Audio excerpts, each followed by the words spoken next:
Hola, ¿qué tal? Muy buenas noches. Ya estamos de nuevo transmitiendo en vivo, en directo, desde aquí, la capital del Caribe mexicano, la ciudad de Chetumal, Quintana Roo, en México, frontera con Belice.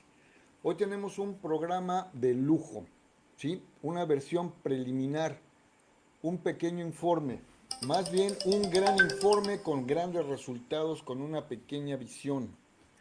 Y vamos a irlo analizando, lo vamos a ir viendo, porque son muchas las puntas, muchas las aristas que van a confluir hacia un mismo punto, un mismo vértice. Me voy a permitir presentarles a ustedes, como todos los lunes por la noche, a la investigadora María Luisa Villarreal Sonora. ¿Cómo está usted, señorita? Muy bien, Enrique. Muchísimas gracias, entusiasmada, con muchas ganas de empezar a platicar un poquito sobre esta situación, sobre esta investigación que hicimos. Es que no es para menos. Tenemos un cuerpo de agua que nos ha hecho la vida muy placentera.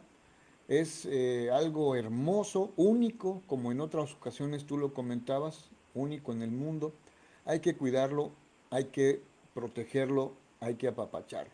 Entonces, ¿qué te parece si... Pero sobre todo, sí, pero sabes que aquí hay una cosa que voy a recalcar. Adelante. Tenemos que, es cierto, todo el mundo dice, hay que cuidar la laguna de Bacalar, hay que conservarla, hay que protegerla, ya sabes, la bandada de gente que quiere hacer una ANP y lo demás. Sí, Pero yo creo que hay una situación aquí que a mí me quedó muy clara con esa investigación, y es que no conocemos la laguna de Bacalar. O sea, hay un montón de gente a la que entrevisté, eh, mucha gente con la que platiqué, y sí, cuando interactuábamos y había esa información, me di cuenta de que una de estos preceptos que hay, que dice que el poder la información es poder, es precisamente algo de lo que carecemos, o sea, información objetiva, bien fundamentada, que nos permita tomar decisiones. No se pueden tomar decisiones de algo que no conoces, o que crees que conoces, o que manejas un pedacito de la información y ya con eso quieres que todo el sistema funcione como con tu visión, ¿no? Y ese es un problema muy grande que es una de las cuestiones por las cuales nos enfrentamos y nos metimos a hacer esta investigación.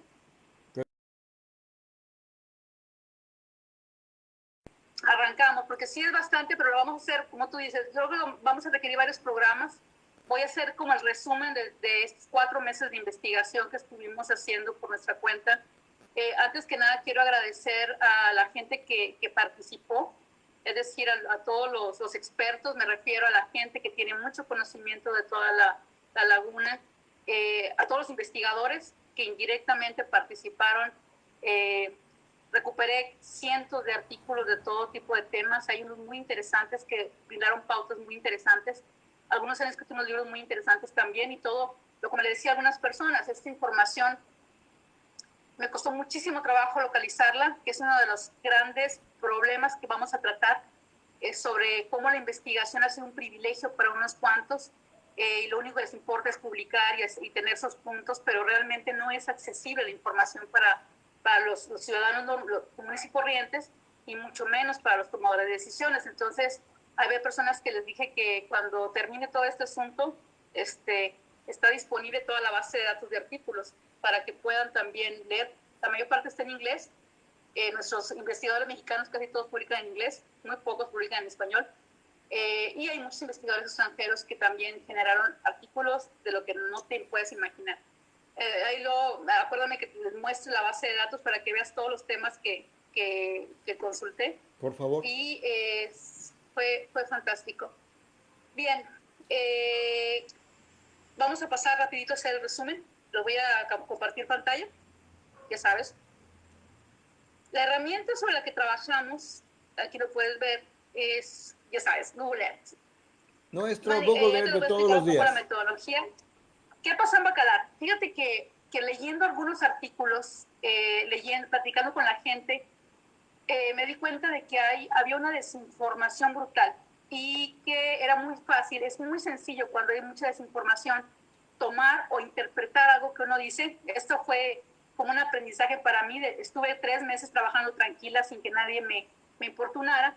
se me sale un comentario en una entrevista que era de otra cosa, un comentario que hice sobre la preocupación que tenía sobre Bacalar, de que no había regresado a los colores y que si no hacíamos algo podía no cambiar, y ya es todo el caos que se armó, porque hicieron lo que quisieron con esa frase que yo dije, ¿no?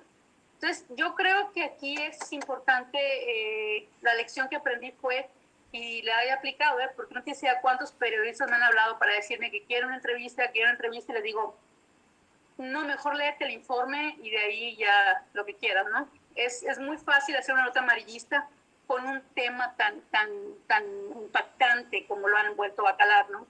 Y se vuelve botín, la información mal manejada se vuelve botín de gente que tiene intereses propios, de gente que quiere promover algo para sí, y obviamente no debe ser así porque es algo que nos atañe a todos. Y mucho más allá de Bacalar, nos atañe a todos los que estamos en esta región, ¿no? Bueno, ahí les va. Entre junio y octubre de 2020 entró una gran cantidad de agua al cuerpo de agua de la laguna Bacalar. Tenía muchísimos nutrientes, venía del poniente, eso sí es muy claro. Acuérdense, llovió, obviamente venía desde arriba el agua, teníamos agua de lluvia cayendo encima del cuerpo lagunar. Ahí está. Y teníamos, se encontraron muchísimas chivitas. O sea, esos son los hechos, ¿no? Los hechos es, llovió un montón, se nos subió el nivel de la laguna, entró muchísimo agua por el poniente con sedimento, encontraron un montón de chivitas muertas, el agua se volvió de cafezosa a verdosa, del centro hacia el norte. Es muy importante esta afirmación, ¿no? Porque luego vamos a tratar algunas cuestiones sobre lo que sucedió. Es un fenómeno que sucede recurrentemente y que no hay por qué satanizarlo, ¿no? El sur de la laguna se mantuvo relativamente azul, con un par de periodos de turbidez, cuando cayeron unas lluvias por ahí irregulares que afectó la zona sur, pero fueron así como periodos ligeros, y el nivel del agua ha bajado lentamente. Y obviamente la preocupación es por todo lo que sucedió y por el tiempo que le está tomando a la laguna recuperarse. Entonces, esos son los hechos, independientemente de todas las teorías que han surgido, ¿no?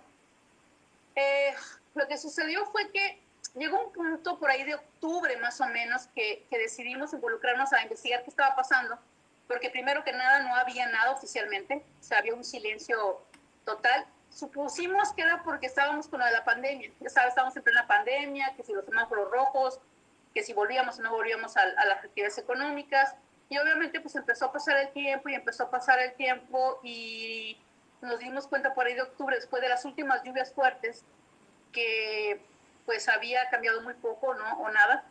La situación con la laguna había empezado varios meses, empezaron a salir teorías, muchas teorías que la recopilé también para poder investigar porque es un punto de partida. Y decidimos seguir 3 líneas de investigación. Una fue a partir del conocimiento ecológico local, en amarillo. Es decir, todas las hipótesis que había, todo el conocimiento de expertos, todo lo que se escuchaba por ahí, y las hipótesis que también vienen a ser como estos mitos que se van creando. Nos interesaba mucho partir de ahí porque tú sabes cómo funcionan los mitos en una civilización. O sea, se van creando identidades, la gente se va identificando con ellos, van tomando posturas, van polarizando a la población, y de repente teníamos un montón de grupos enfrentados, manejando estas hipótesis, estos mitos, ¿no? Sobre qué había sucedido con la laguna. Realmente algunos manejando discursos muy antiguos que utilizaron para otras cosas, algunos con algunas ideas, y mucha gente local con cosas que les parecían ya repetitivas de otras situaciones. Revisamos literatura, a partir de toda la información igual empezamos a revisar literatura no solamente sobre el fenómeno, sino nos dimos cuenta que cuando empezamos a platicar con la gente había muy poco conocimiento de la laguna, de en sí cómo funcionaba la laguna. Había algunas creencias que después nos tocó corroborar o corregir con la gente que tenía esas creencias, principalmente porque el conocimiento ecológico local es así, es decir, la gente ve, interpreta, repetitivamente ve algo y lo interpreta, y uno llega y medio lo afinas, ¿no? Basado en literatura, así debería ser, o sea, la investigación científica publicada y validada con el conocimiento ecológico local que es por experiencia. Y luego utilizado mi herramienta favorita, que también ya está reconocida como una herramienta de interpretación, análisis geográfico y histórico incluso, que es Google Earth. Google Earth tiene algunas herramientas muy interesantes que vamos a ver. Y entonces lo que hicimos fue una amalgama de información, cruzamos información con las hipótesis que habíamos visto más o menos. Nos dimos a la tarea, una vez que tuvimos la información, de colocar mucha de la información para mostrarla, que lo van a ver aquí en este documento, en esta herramienta geográfica. Es muy importante que entendamos el alcance geográfico, es vital. Y obviamente nos dimos a la tarea de verificar en campo. Y aquí es donde le agradezco muchísimo al balneario Estiral de Bacalar, a la operadora turística Don Philip, que nos facilitó, así que me dijo, pues hay combustible y lanchas, Malú, si quieres ir a verificar. Y nos prestaron, hubo otros propietarios también que nos apoyaron, algunos de ellos modestamente quieren guardar anonimato, mucha gente que estuvo de acuerdo, y básicamente fue el apoyo para movernos, para gasolina. Y esto, vuelvo a recalcarlo, no tuvimos financiamiento porque por ahí alguien nos acusó que teníamos toda la lana del mundo y estábamos haciendo así, que éramos, ¿qué? Perros del gobierno, una cosa así nos dijeron en una reunión. Y le dije, no, pues a mí nunca me llegó el cheque. Entonces lo hicimos precisamente porque estábamos interesados en entender muy bien el fenómeno y tener información para dejar de lado muchas de estos mitos que se estaban creando en torno a la laguna que no nos beneficia a nadie. Y entonces generamos este informe preliminar, que básicamente tiene el contexto del fenómeno y algunas acciones que son necesarias. Bien. ¿Cuáles son las hipótesis? Las hipótesis iban en dos sentidos, ¿sí? Un sentido es, el agua cambió de color por culpa de alguien. Ya sabes cómo somos buenos los mexicanos para echar culpas. Y empezaron, por culpa de los pobladores de Bacalar. No puse aquí, en el informe puse quién originó estas teorías. O sea, qué sectores de la población son los que manejan estas hipótesis, ¿no? Pero no se trata de generar controversia, pero sí es importante porque cuando uno estudia los mitos, como los famosos, luego vamos a hacer un programa de eso que se llama los neomitos. Los mitos, por ejemplo, de la naturaleza salvaje, de la naturaleza silvestre, que dan fundamento a las áreas naturales protegidas y todo lo demás, que está muy investigado a nivel mundial. Pero bueno, no viene el caso aquí, entonces ¿quién tuvo la culpa? Alguien tuvo la culpa de esto, de que haya cambiado el color de la laguna. Los pobladores de Bacalar, dijo un grupo, o varios grupos. El agua está sucia por la gran cantidad de depósitos de aguas residuales que vienen de la población de Bacalar. Las lluvias dejan un arrastre de contaminantes y la bronca es que la gente de Bacalar es sucia. Hubo grupos que dijeron eso. No lo dije yo, aclaro, porque luego van a decir que lo dije yo. No, la gente lo dice y está en los medios de comunicación. Esto lo saqué del periódico, lo saqué de las mismas comunicaciones y las pláticas y las opiniones que escuché en reuniones y de la misma gente que me lo dijo, ¿no? La segunda me encantó. Los que impidieron que se estableciera la ANP y hubieron la culpa de lo que le pasaba a Bacalar. Si hubieran protegido la laguna como área natural protegida, se hubiera evitado o remediado inmediatamente, porque las ANP son maravillosas, según ellos. Son mágicas. Porque no hay regulación en la laguna y ¿no? El ANP lo hubiera resuelto. Ya hablamos mucho de ese mito, ¿no? Sí. Otro culpable, la industria hotelera, dijeron, que está contaminando el freático y la laguna. Otros grupos por ahí, que casi siempre son los mismos grupos, le dijeron que los culpables eran los prestadores de servicios náuticos que estaban contaminando la laguna con sus lanchas. Entonces, ves la importancia de poder clarificar y generar información objetiva, porque había un montón de grupos polarizados culpando, ¿no? El gobierno también decían que es culpable porque no coloca el drenaje adecuado para el poblado de Bacalar. Otro grupo otras personas dijeron que la culpa la tenían los menonitas que están en Salamanca, así lo dijeron públicamente en la reunión, porque el agua está sucia porque son agroquímicos que vienen del acuífero, que viene de Salamanca, que es una área agrícola muy grande de más de 4,000 hectáreas, que está mecanizada y que está al poniente de Bacalar. Otro culpable, las personas que por contaminación o depredación acabaron con las chivitas.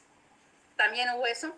Decía que hay gente que dice que ellas limpiaban la laguna del plancton, del fitoplancton, pero los seres humanos las depredamos o las ahogamos envenenadas, algo así.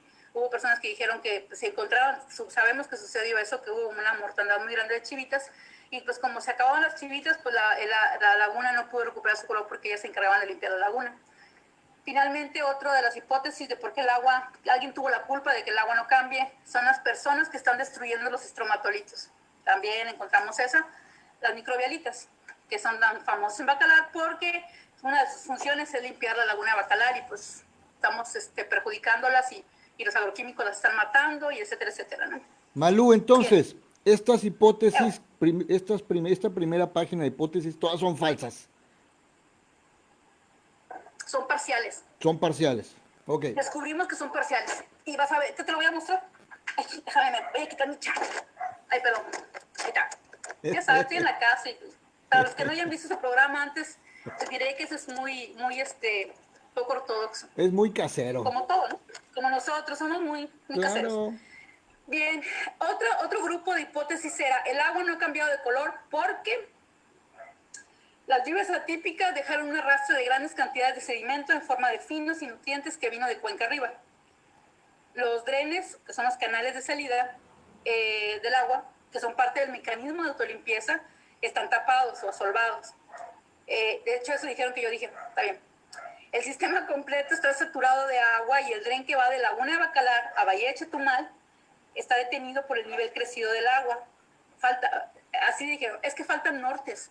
Falta que haya más nortes para que jale la Bahía de Chetumal hacia atrás y entonces haga succión y jale toda el agua de la Laguna de Bacalar, ¿no? Es esta bomba de succión que la gente la conoce, fíjate, mucha gente la conoce y están familiarizados con este fenómeno que ocurre porque el sistema está conectado.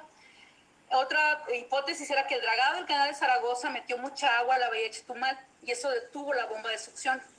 Ahora que están dragando, hay también hipótesis de que el dragado del canal de Zaragoza le está dando en la torre a todo el equilibrio hidrológico de la laguna y de la Bahía de Chetumal y por lo tanto la laguna sigue tapada porque está entrando agua al mar. Y finalmente, alguien por ahí que ha insistido mucho que hay que restaurar los manglares, dragarlos, limpiarlos, lo que sea, reforestarlos o hacer algo porque los manglares son clave en Bacalar y es parte de lo que está haciendo que el agua no quede limpia, ¿no? Bien, si te fijas son un chorro de hipótesis, un montón de hipótesis y siguen creciendo. A medida que pasa el tiempo es parte del ciclo no virtuoso, no quiero decir vicioso, del ciclo no virtuoso de la desinformación. A medida que los medios de comunicación crean sus historias, a medida que todos vamos creando nuestros mitos, es una necesidad que tenemos los seres humanos de crearnos estas historias para reconfortarnos, para sentirnos mejor, para culpar a alguien, para decir que somos mejores ciudadanos, ¿no? Entonces, eso se tiene que cortar, o sea, definitivamente, y solo con información se puede lograr. Bien, vamos a empezar.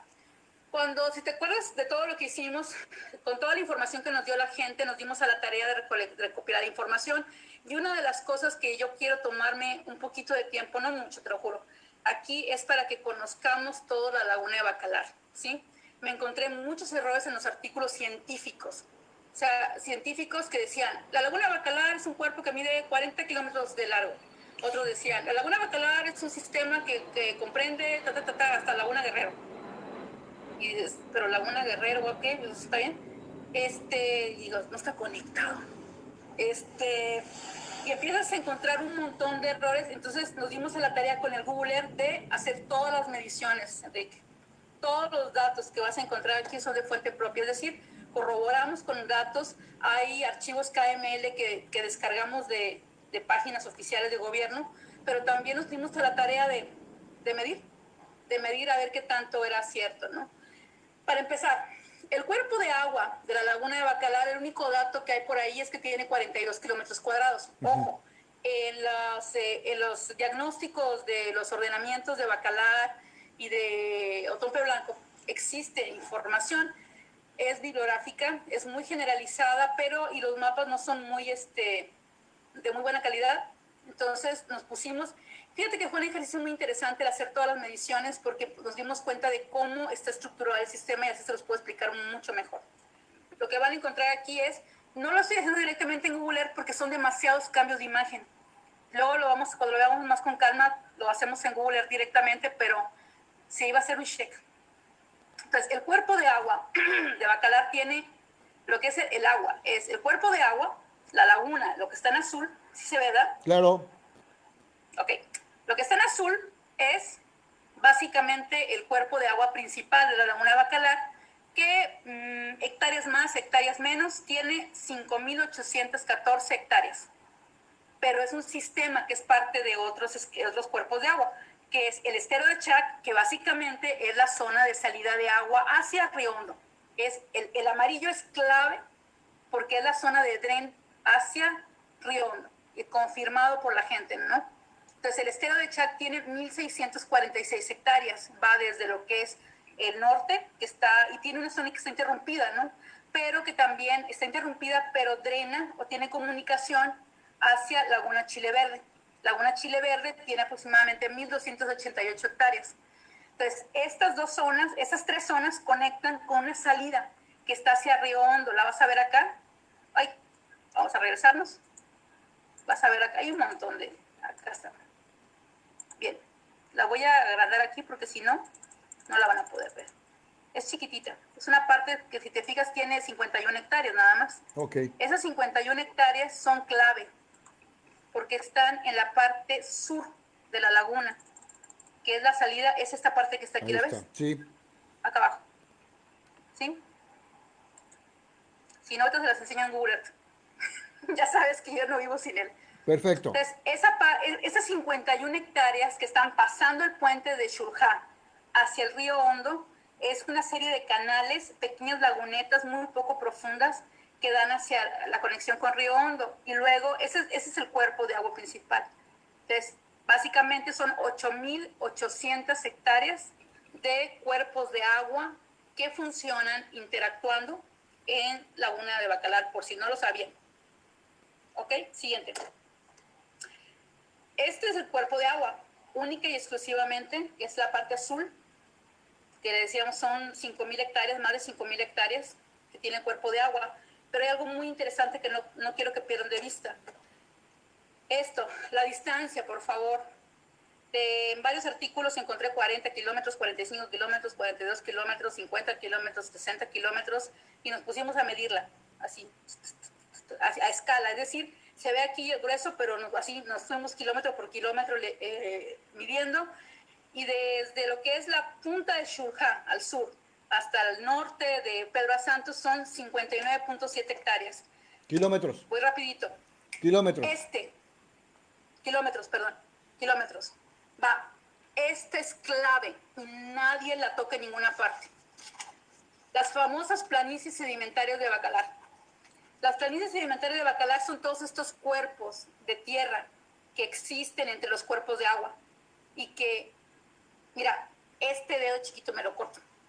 Básicamente, el Servicio Geológico Mexicano lo identifica como suelos lacustres. Traducción: solía ser parte del sistema de Bacalar, solían ser parte del cuerpo de agua hace miles de años, y ahora lo que sucedió es que con la depositación de todo ese sedimento, y son clave, ¿por qué? Porque son clave para lo que vamos a investigar más adelante.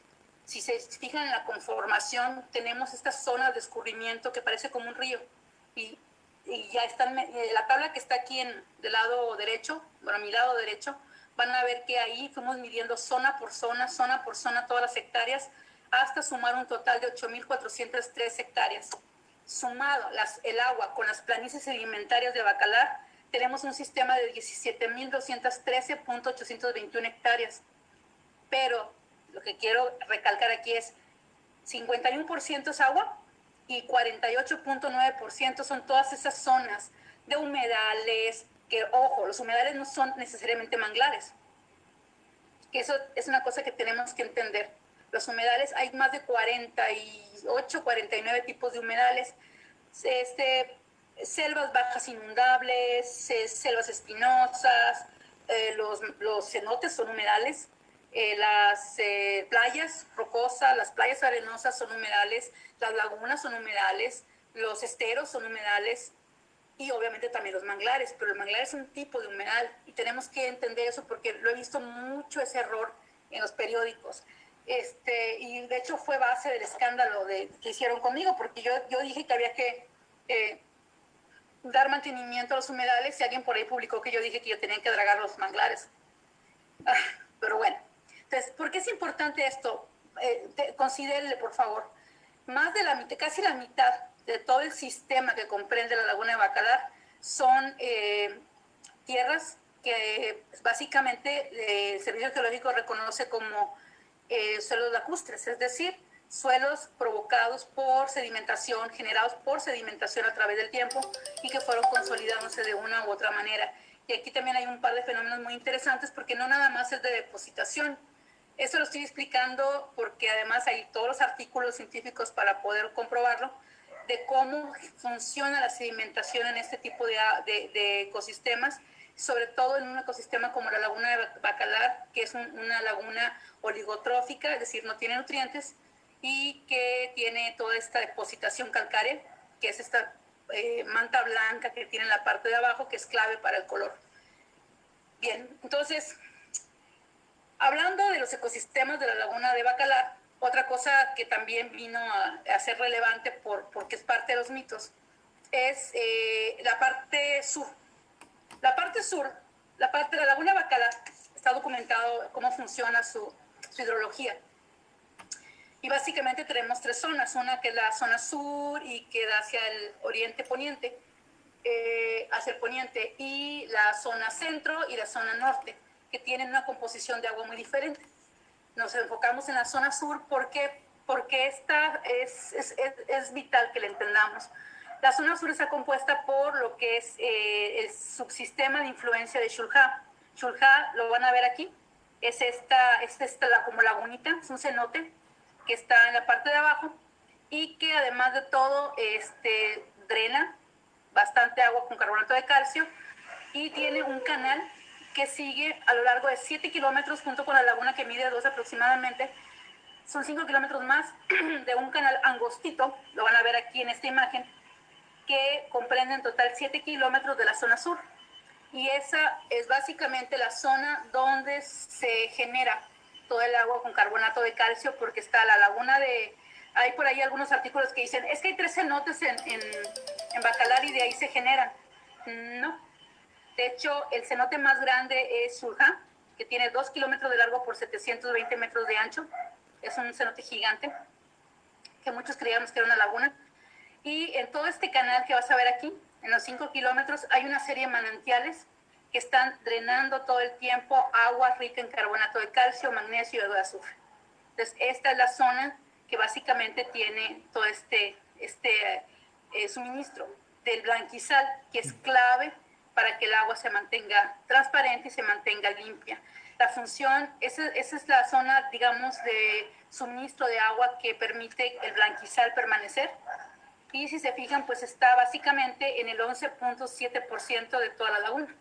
O sea, es una zona pequeñita. ¿Cuál es la zona que se mantuvo azul?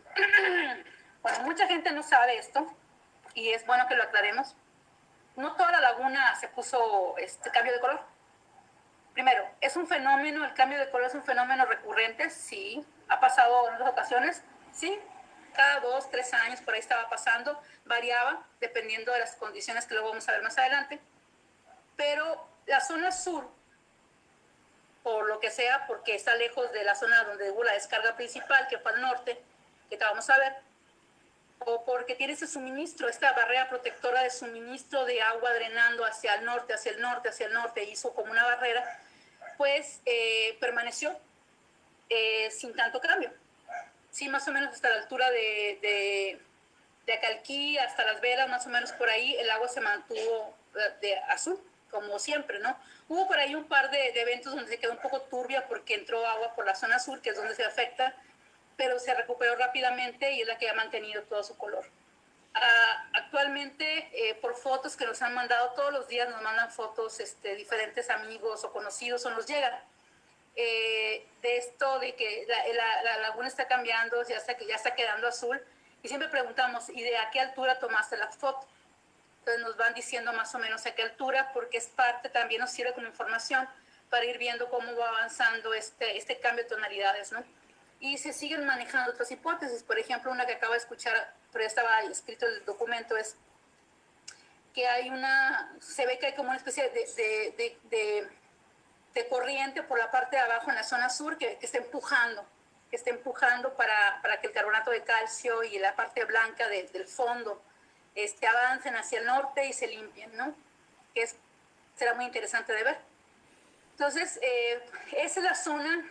Yo creo que aquí hay una cosa muy importante que hay que recalcar. El 20% de la laguna de Bacalar se mantuvo en las condiciones regulares que siempre tiene. Y es una cosa que le insisto a todos, ¿sí? Yo creo que una cosa que también es parte de lo que tenemos que empezar a hacer es esto, es informarnos, conocer, para poder informar, porque hay gente que me decía, ¿y qué le digo a la gente cuando viene? Pues es explicarles que este es un fenómeno recurrente, que es parte de un proceso de una laguna que está viva, y que el 20% de la laguna sigue tan preciosa como siempre y el otro se está recuperando y todos estamos haciendo lo posible por que se recupere el color, porque la laguna está en buenas condiciones. Leía yo hoy en una nota que Uh-huh. publicaban que este fenómeno tardaba 25 años, cada 25 años se presentaba. No es así, ¿verdad? No, o sea, pasa, ahorita te voy a decir cada cuándo pasa. Nada más déjame termino esto y te lo voy a mostrar.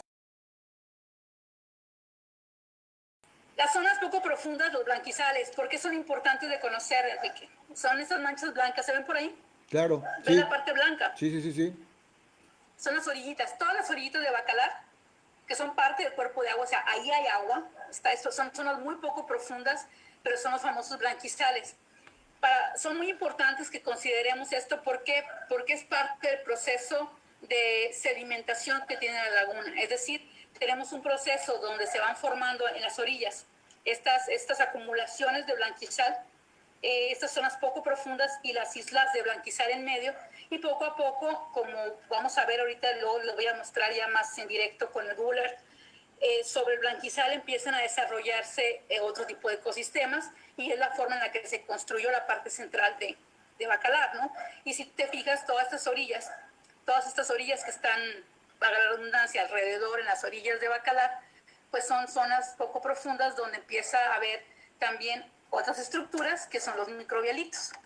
Los microbialitos básicamente sí hay en toda la laguna, pero la zona sur, que ya les mencioné antes, donde tiene este suministro de carbonato de calcio, que es clave para la construcción de los microbialitas, tiene estas zonas muy amplias de microbialitas consolidadas. Nos pusimos a medir con su zona de amortiguamiento alrededor y todo lo demás, y básicamente comprenden 46 hectáreas. De las 17,000 que es todo el sistema, 46 hectáreas son de microbialitas. Los microbialitas tienen una función muy importante, además de las que ya se manejan, ¿no? De hacer oxígeno, de capturar dióxido de carbono. No es la microbialita, volvemos a lo mismo, es el tapete microbialítico. Y ahí ha habido mucha discusión, pero por más que leo y leo artículos, todos los investigadores dicen que la parte que está activa y con esta amalgama de seres vivientes es este tapete de mucosa que está encima de la piedra. La piedra tiene una capa que puede variar de grosor, pero el resto de la piedra, pues es piedra. Entonces, el tapete microbialítico tiene estas funciones: captura oxígeno, perdón, dióxido de carbono, genera oxígeno, pero tiene una función hiper relevante para el sistema. Y es algo que necesitamos entender todos y aclarar, y hay cantidad de fotos para probarlo y cantidad de información para probarlo. Las piedras microbialíticas en Bacalar tienen la función de generar suelo, es decir, son la base, tiene la laguna, se hace la acreción, se acumula el material, viene el tapete microbialítico, va calcificando, va haciendo la piedra, va construyendo la piedra, y a medida que construye la piedra, va elevando hasta que llega un punto donde sale por encima del agua y empieza a tener acreción o acceso a otros materiales. Por ejemplo, en estas zonas, todas estas zonas que se construyeron en medio, hay algunas zonas donde se llega a ver todavía los restos de los microbialitas, y sobre ellas se depositó suelo, y sobre ese suelo rico en minerales o fértil, que no es puro cal, sino que es este material, digamos, rico, por ejemplo, como lo que cayó ahorita, ¿no? Rico en fertilizantes y lo demás, y empieza a sentarse vegetación encima. Todas las zonas muchas de las zonas que están en el centro, sobre todo en esta parte sur, donde están los humedales, donde están los manglares, los petenes y toda esa parte, están asentados sobre microbialitas, ya fósiles obviamente, ¿no? Porque ya se tapó el tapete y básicamente lo que están haciendo es cerrar la parte sur. Esa parte donde se va cerrando y se va cerrando. Hay gente que dice, no, es que rellenaron.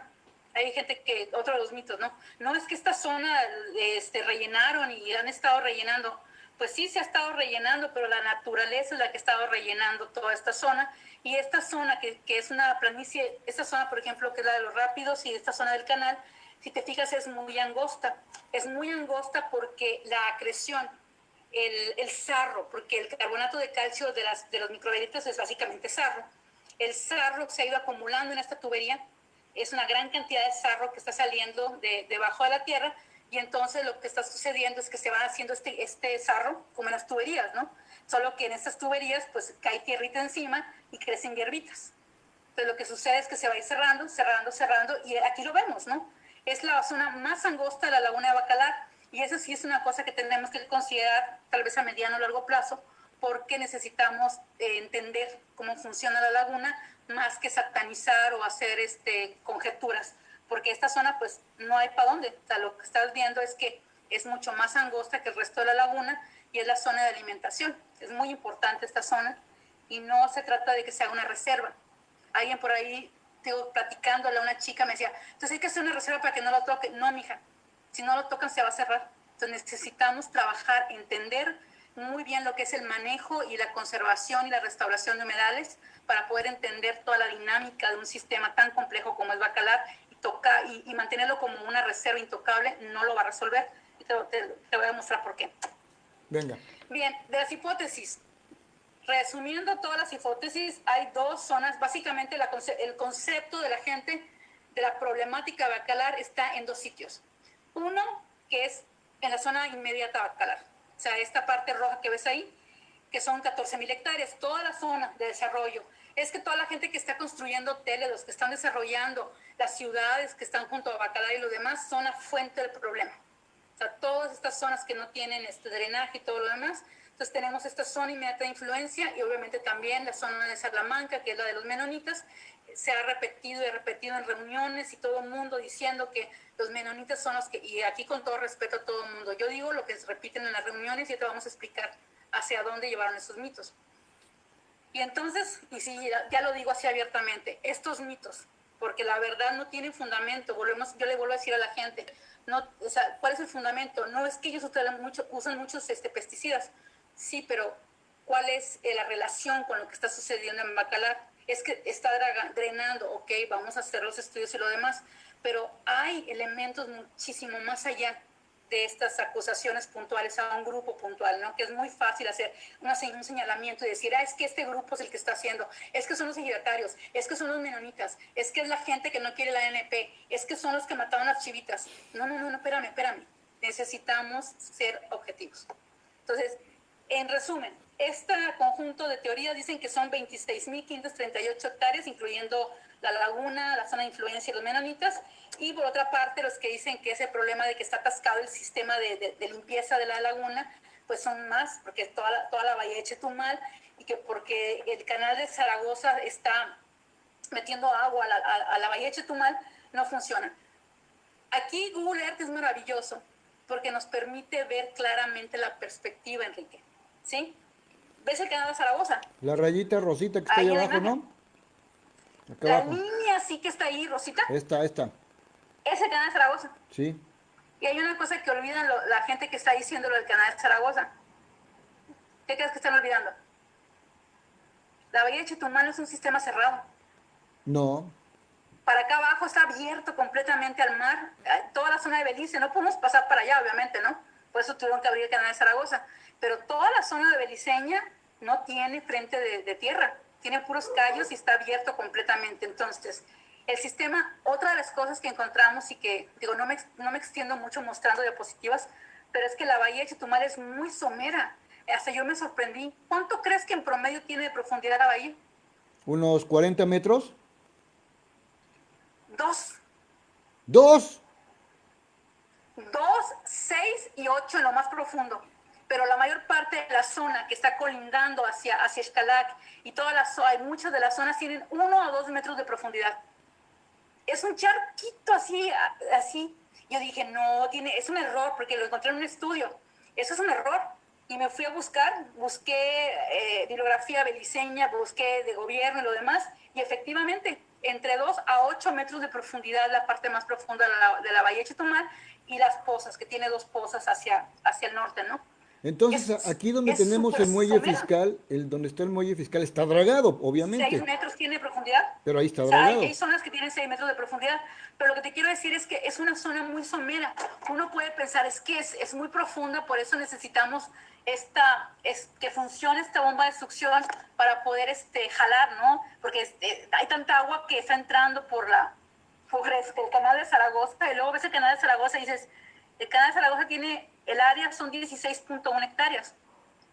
El sistema de la laguna de la Bahía de Chetumal tiene 174,000 hectáreas, ¿sí? Y además está abierto hacia el sur.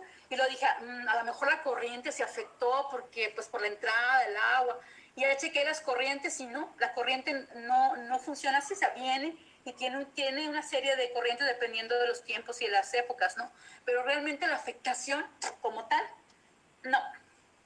Entonces sí puede ser esta situación de los nortes para poder jalar esta cantidad de agua, ¿no? Pero vamos viendo más o menos calcular, por ejemplo, cuánta agua cayó. Actualmente en Bacalar, yo ahorita ya un poco platicándote de lo que sucedió cuando fuimos a verificar zonas, yo quería saber, porque acuérdate que cuando cerramos Bacalar, cuando se cerró Bacalar, es porque el agua subió muchísimo, muchísimo, estaba bien subida el agua cuando recién pasó esto. Y lo que sucedió fue que se empezó a bajar. Y yo dije, ¿cuánto está bajando? La gente me dice, no, ya bajó un montón.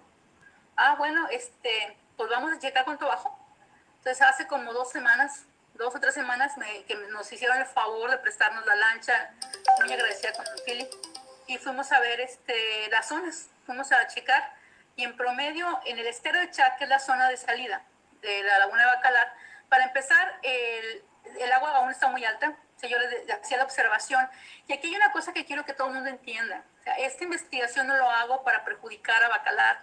Yo creo que lo estamos perjudicando con la ignorancia y con la negación y con esta postura de no está sucediendo, ¿no? Porque nos genera una parálisis de miedo o de terror a que nos juzguen o que digan algo o que nos culpen, porque todo el mundo anda culpando a todo el mundo. Y no, o sea, es una cuestión que tenemos que atacar entre todos, pero tenemos que entenderla, ¿no? Entonces les digo, pues,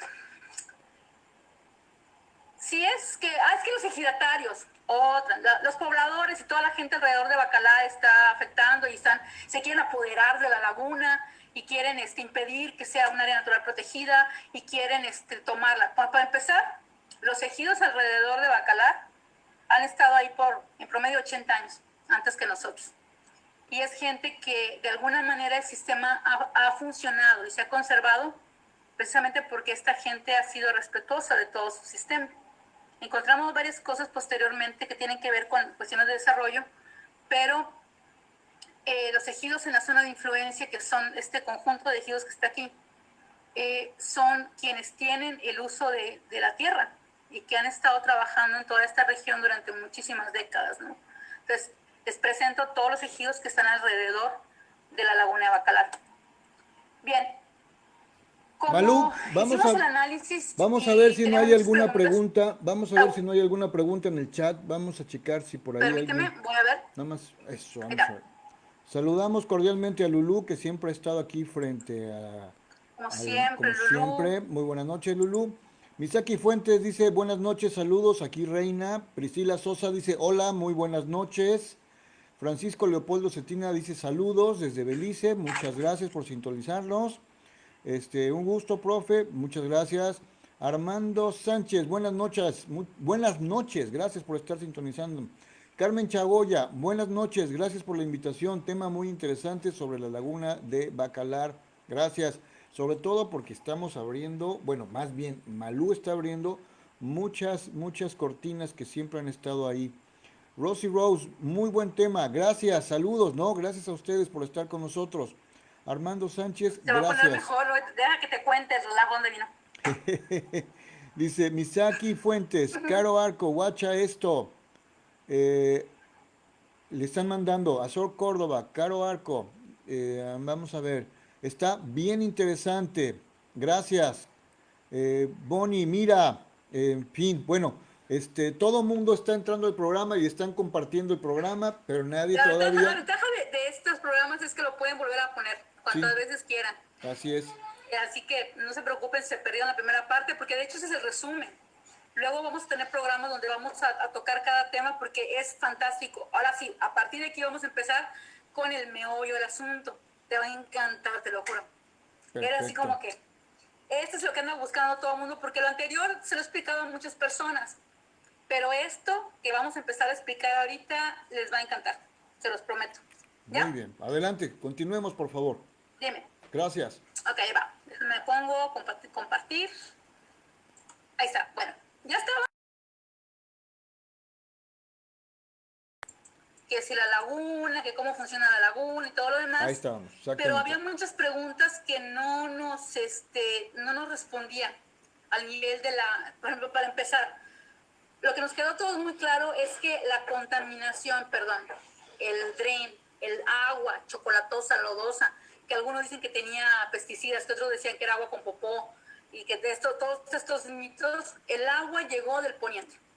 ¿Sí? Eso nos quedó claro a todos. O sea, el agua de lluvia vino de arriba, los escurrimientos vinieron del poniente y había dos fuentes. La fuente inmediata, que esa era localizable, podemos llamar fuente puntual, que es la que venían de los escurrimientos de los poblados alrededor, pero que no explica por qué la laguna, por qué el 80%, si se acuerdan de esta gráfica aquí donde les pongo la zona azul, si tenemos que la zona en proceso de cambio le puse, ¿sí? La verdecita, la que está en verdecito y que está en proceso de cambio. Le pongo así porque no quiero herir susceptibilidades y gente que dice, no, es que ya está azul. Bueno, la gente, cada vez que me manda una foto de la laguna ya está azul, yo le pido a algunos amigos que están hacia el norte, le digo, oye, le hablo, digo, oye, ya está azul el agua.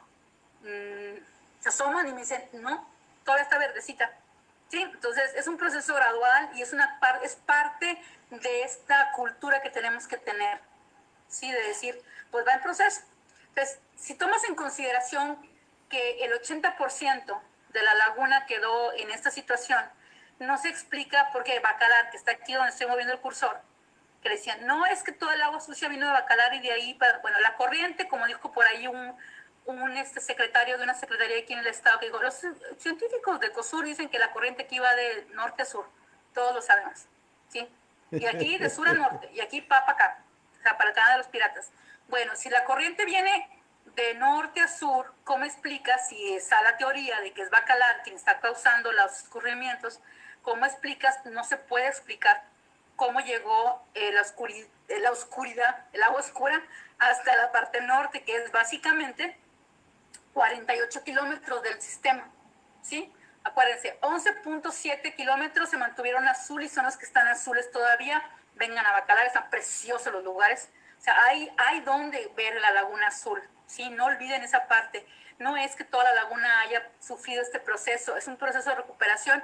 Y es esto que les estoy explicando, lo que les digo yo a los prestadores de servicios, ¿sí? Hagan alianzas con la gente que está al sur y digan, ¿sabes qué? Tengo mi hotel, tengo esto.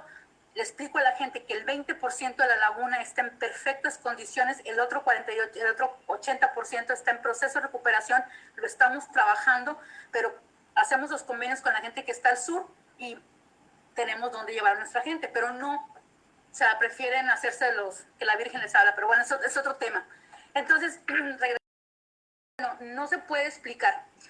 Lo que hicimos fue tomar como referencia lo que se llaman las regiones socioecológicas de una serie de publicaciones que estuvimos consultando. Hay unas publicaciones de los institutos de análisis de estadísticos y de análisis de información. Les voy a pasar luego todos los artículos fantásticos. Hacen un análisis estadístico de la situación de la península de Yucatán y evalúan muchas cosas de la península de Yucatán y hacen esta selección de las regiones socioecológicas.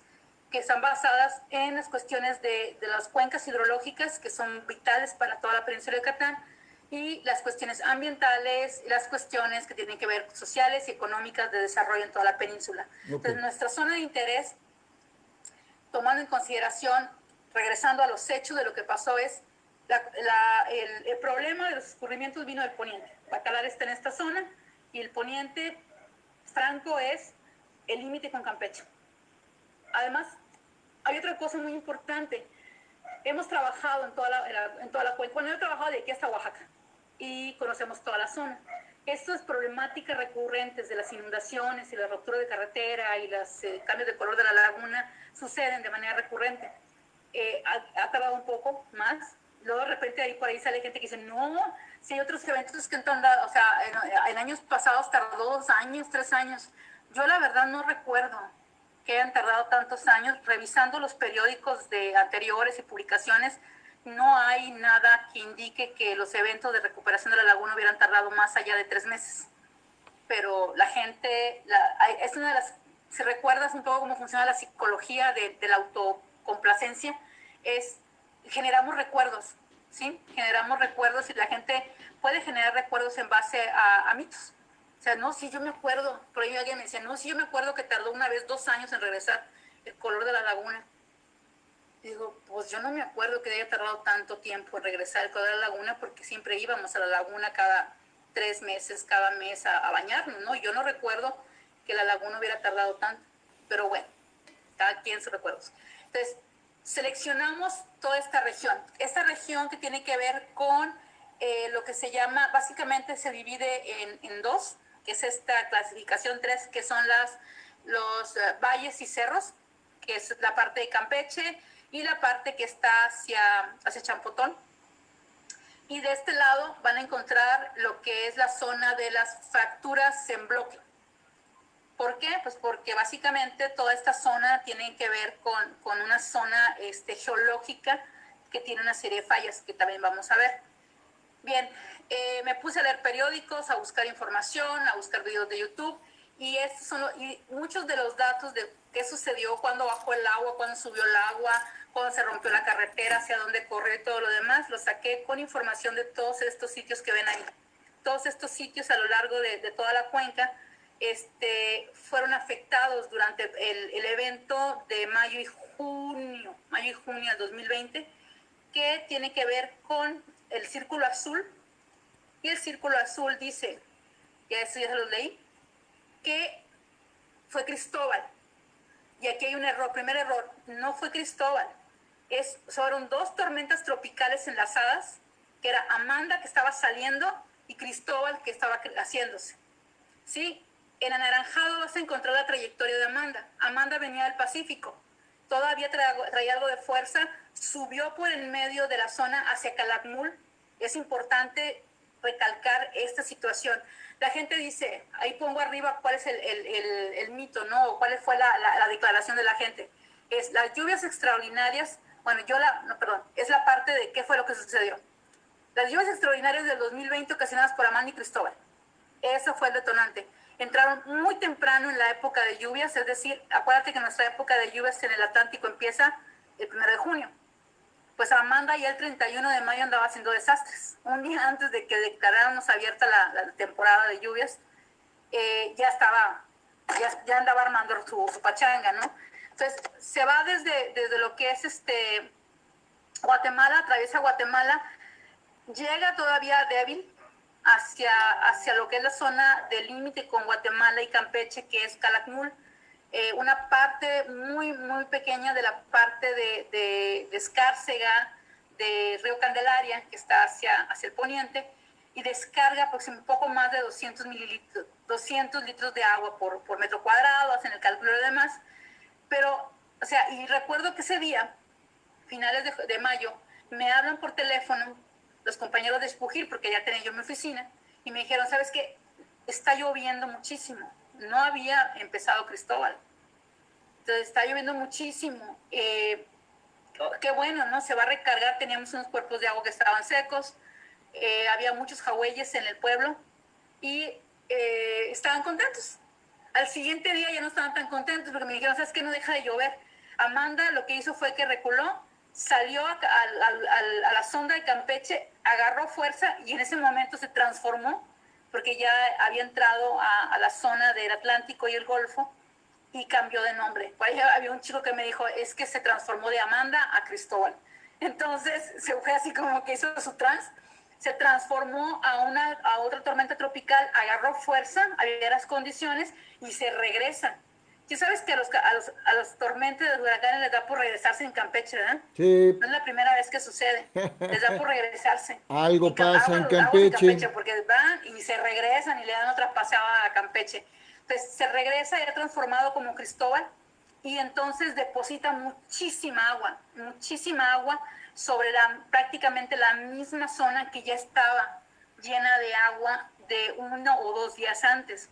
Pero la gente no nota la diferencia porque cuando Amanda ya iba de salida, ya estaban anunciando que se iba a transformar, que era Cristóbal, que se estaba formando, entonces la gente lo relaciona así, pero realmente fueron dos fenómenos, uno que fueron remanentes de Amanda, que tira bastante agua en una zona que estaba muy seca de muchos años, tuvimos sequía durante muchísimos años, y esto también hay que entenderlo así históricamente, es un ciclo recurrente de sequías que tenemos en la península de Yucatán, y que muchos historiadores, para aquellos que no estén familiarizados con este esquema del manejo de humedales y del manejo de los ecosistemas en la parte sur de la zona maya, históricamente teníamos esta situación. Muchos años de sequía, muchos de las historiadores admiten que lo que fue los factores climáticos influyeron muchísimo toda la civilización, y hay un trabajo fantástico sobre los bajos, estas zonas pantanosas que se anegan, los bajos en Calakmul. Hay un trabajo fantástico del Dr. Gunn, y también lo tengo, ahí se lo quieren leer, y él habla de cómo se conformaban toda esta zona de bajos, cómo se construían todas estas infraestructuras alrededor de los bajos para poder aprovechar ciertos beneficios que tienen este tipo de ecosistemas y que son tan abundantes en esta zona sur. Fuimos muy diferentes, la zona maya de las tierras bajas costeras se le llamaba, a las tierras bajas del norte de la península de Yucatán, porque en la península de Yucatán sufrían por el agua, y aquí también sufríamos por el agua, pero porque se nos inundaba todo el tiempo, y había muchos ciclos de sequías, y luego sucede algo que yo dije, yo mencioné porque me tocó verlo, y se confirmó en un artículo también histórico de investigación donde dice, el asunto es que estas temporadas de sequía, que tardaban muchísimo en estas zonas, genera una gran cantidad de polvo, una gran cantidad de tierra suelta, que traían enfermedades, que traían una serie de alergias, que traían una serie de cosas, y luego venían las lluvias y este polvo suelto generaba escurrimientos de lodo, que entonces venían a perjudicar y los cultivos y todo lo demás. Y estas son investigaciones de cómo funcionaban los ciclos en Calakmul y en todas estas zonas. Yo lo leí también para el proyecto de Blue River en Belice, que era también parte del sistema. Acuérdense que Belice no se vino a constituir como nación hasta el siglo XX, y nosotros igual, casi fue en el siglo XX que nos constituimos como estado en Quintana Roo. Entonces, toda esta zona tiene muchísimos miles de años de historia riquísima que está documentada. Y el problema con este ciclo de lluvias, o sea, las lluvias extraordinarias no son tan extraordinarias. Lo extraordinario no fue la cantidad, fue, primero, que cayeron dos al mismo tiempo, dos tormentas, que dejaron cantidad de agua en una zona, y este es el otro asunto, fue en la zona que yo creo que ni buscándole lo hubieran atinado. Esta es una foto de afuera de mi oficina, ya cuando estaba Cristóbal. Eso fue mi cumpleaños, el día 2. Feliz cumpleaños. Estas son tomas aéreas que me facilitaron la gente de Calakmul, de cómo fueron quedando las comunidades en toda esa zona por las lluvias, las carreteras.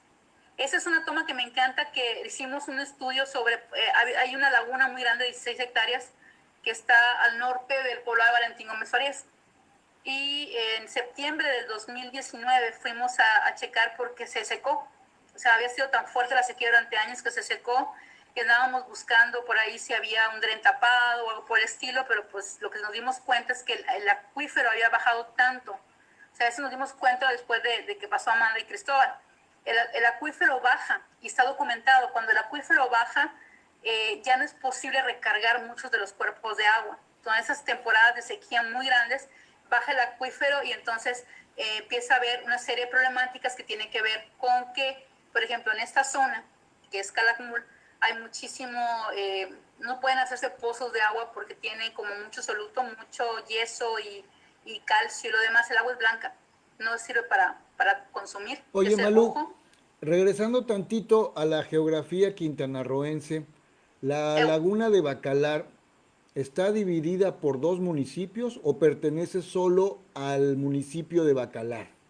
No, eso ya lo hemos repetido en otros programas, ¿te acuerdas? Ajá. Pertenece a 2 municipios. ¿Y Entonces regreso, dónde está el problema? ¿A qué municipio sería? aguántame tantito, ahorita voy para allá. No, te va a encantar esto. Entonces, aquí se llena y lo que sucedió fue que esta es la zona que básicamente tenemos el problema. Se genera el problema. Sí, no son 2 municipios el problema. El problema es una cuenca enorme que tiene una conformación geográfica que tiene que ver desde la mitad de Campeche Ajá, hasta Quintana Roo.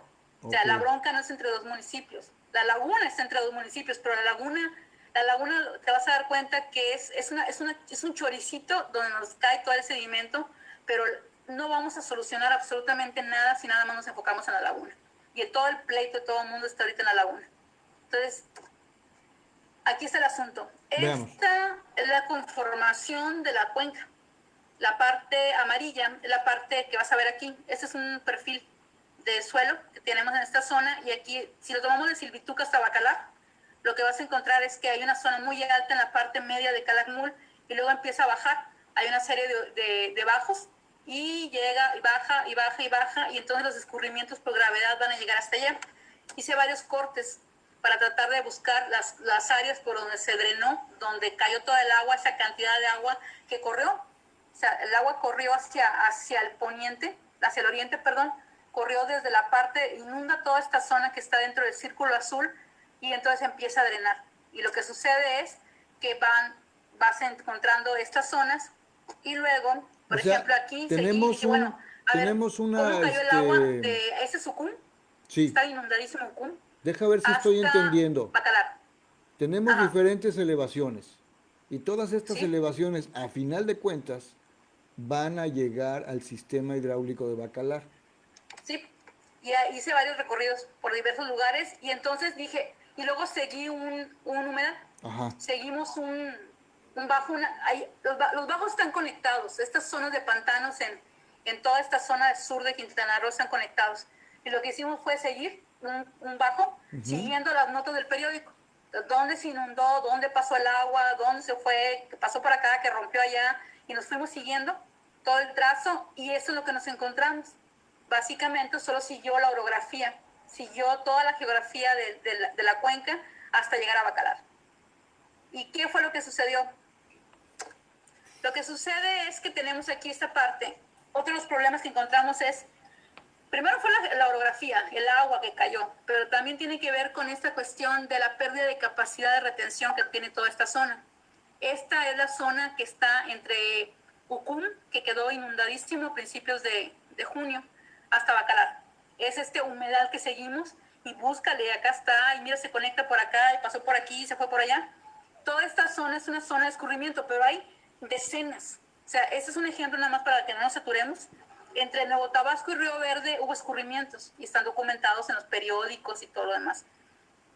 Entonces empiezas a hacer todo esto y te vas dando cuenta que lo que sucedió también fue esta pérdida de capacidad de la cobertura forestal. O sea, las zonas de mitigación, los buffers que podían retener todo el sedimento, que es lo que se hacía anteriormente, y que generaron todos estos humedales. Todas estas son zonas donde hay muchísimas zonas inundables y humedales. Había una especie de cuenquitas, me cuenta la gente, y ahorita ya no existen. Había cuerpos de agua donde se detenía, donde se detenía esta marejadita de agua con lodo fangosa, y es un ciclo que se ha repetido. Bien, aquí alguien diría, ¿ves? Te dije, eran los menonitas. Y dije, bueno, pues vamos a checar. Entonces, en un principio dije, bueno, porque es que ellos tienen agricultura. Yo lo que les digo, conociendo las comunidades y conociendo, sin satanizar a nadie, por favor, quiero que lo tomen esto como es.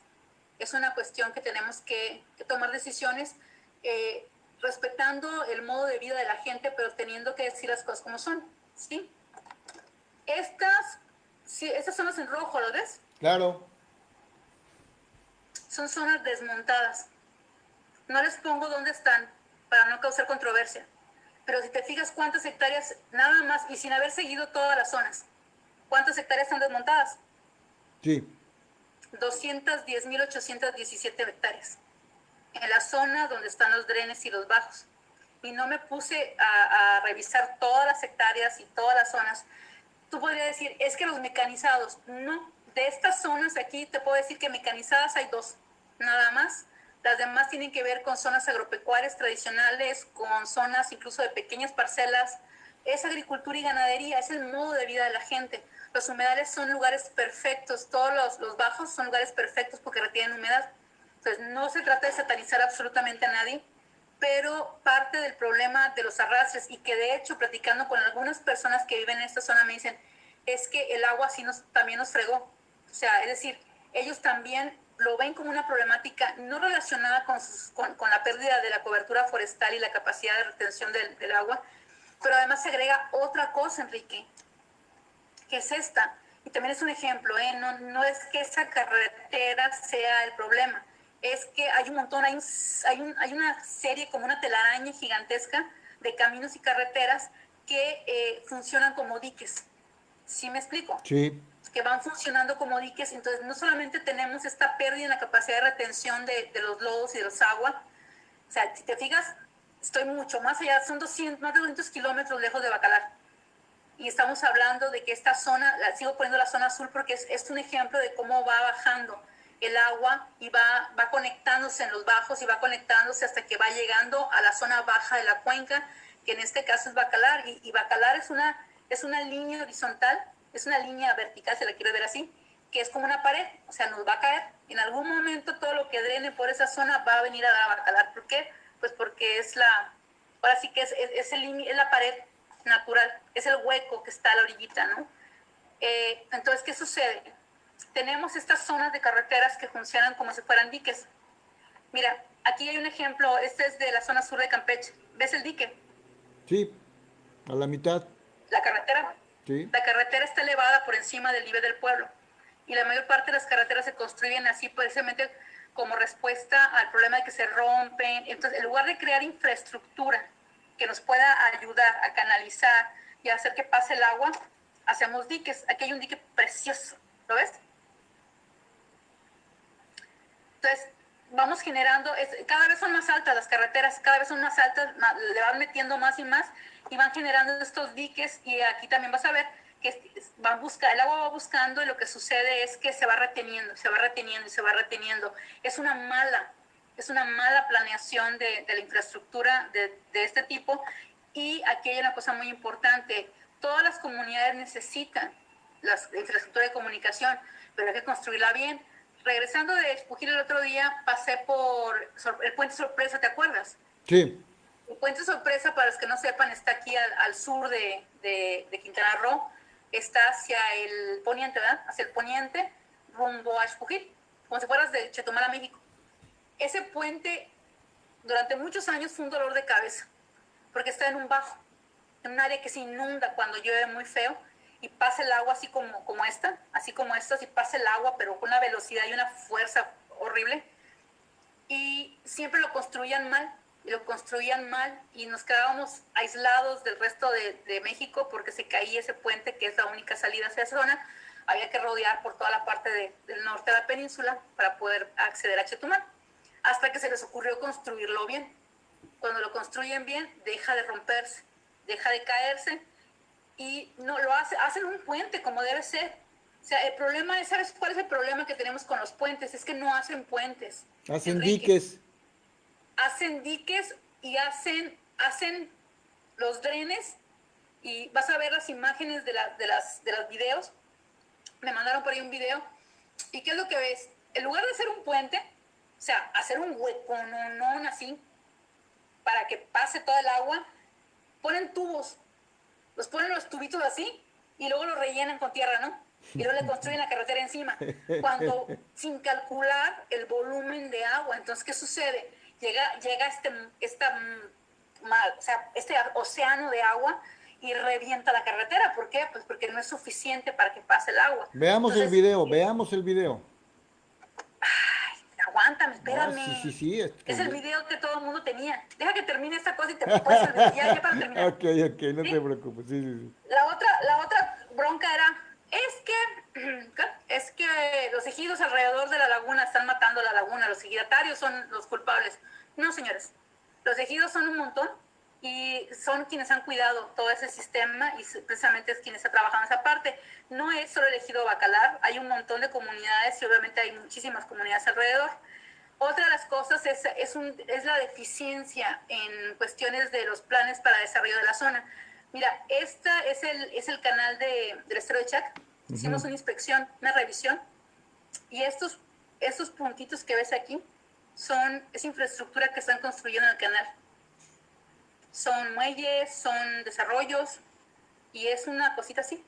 Es un canalito que es la zona de salida de agua que ahí las autoridades, ahora sí retomando lo que tú dices, las autoridades de Chetumal, las autoridades de Tompe Blanco, son las que tienen que verificar que este canal, que esta salida de la laguna de Bacalar se bloquee, porque ya tuvimos una experiencia en el 90 y...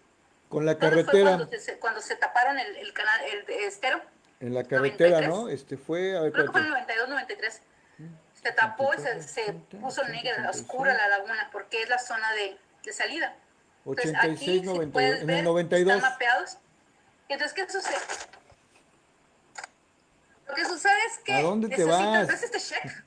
¿A dónde ¿Ves te este vas? check? Sí, sí, sí, sí. Bueno, lo ves Véndolo. así. Ya dije, o sea, básicamente es esto. Si no entiendes y no puedes explicar esto, estás quedando corto. Sí, o sea, es esto. Si alguien me pregunta, ¿qué es eso? Ah, eso es lo que pasó en Bacalar. Básicamente, lo que pasa en Bacalar es esto. Tenemos una zona que es, acuérdate ¿te acuerdas la plática del huracán de 1785 que di la Claro, semana pasada? sí. Dice, un desastre natural es la combinación de un fenómeno natural con una sociedad vulnerable. ¿Sí? Y lo que nos sucedió con la laguna de Bacalar, lo que nos está sucediendo es que descuidamos muchos puntos vulnerables en todo el sistema, no entendimos, no vimos el alcance, seguimos concentrados en la laguna, que sí es cierto, la adoramos y queremos que se recupere, pero tenemos que empezar a ver, a visualizarnos todos en una cuenca que está interrelacionada y que sin importar, o más bien, si no agregamos acciones a nivel de cuenca arriba a lo que hagamos en la zona de Bacalar, pues vamos a tener muchos chascos y desastres cada año, ¿no? Entonces, le dije por ahí a un amigo que vio esto, le digo, es que si no me puedes explicar eso, no entiendes qué pasa en Bacalar. O sea, son todas las zonas, son la zona de la cuenca, son todos los ejidos que están involucrados en toda la zona de escurrimientos, las zonas que están desforestadas, que están desmontadas, la infraestructura carretera que está mal diseñada, las zonas de riesgo como están en el círculo rojo, donde está entrando una gran cantidad de agua, que ahí fue donde hay otras zonas de entrada de agua a la laguna, pero son zonas que hay que poner atención porque ahí se conectan algunos corrientales y están cayendo todos estos drenes. Y tenemos además toda la zona que tiene que ver con la conformación de todo el sistema, ¿no? Entonces, en la medida en la que vayamos entendiendo esto, ahora, estos otros círculos rojos que vas a ver ahí, es lo que viene.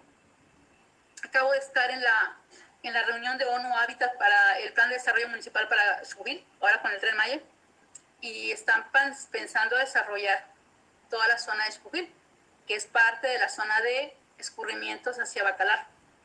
Entonces, toda esta zona que se va a desarrollar, yo de hecho en la reunión les dije, necesitamos por favor que tengan la visión de cuenca.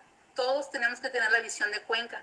¿Por qué? Porque si planeamos pensando solamente en lo que vamos a hacer en el poblado, sin pensar alrededor y las consecuencias que van a traer con respecto a otras zonas que están cuenca abajo, pues vamos a tener muchos problemas, ¿no? Y los problemas los vamos a causar a gente que ni siquiera está aquí, que va a estar a más de 100 kilómetros de distancia. Bien, ya, antes de que platiquemos y se ponga sabroso el asunto. El asunto aquí es que la problemática también tiene que ver con la conformación del sistema lagunar de Bacalar. Es decir, tenemos una zona muy grande de áreas sedimentarias. Tenemos esta zona, la laguna de Bacalar, en algunas zonas ya se está haciendo menos profunda. Las zonas de drenes se están volviendo más angostas. O sea, y no es de un año para otro.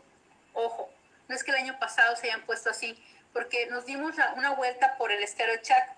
Yo había dicho que era un problema de asolve.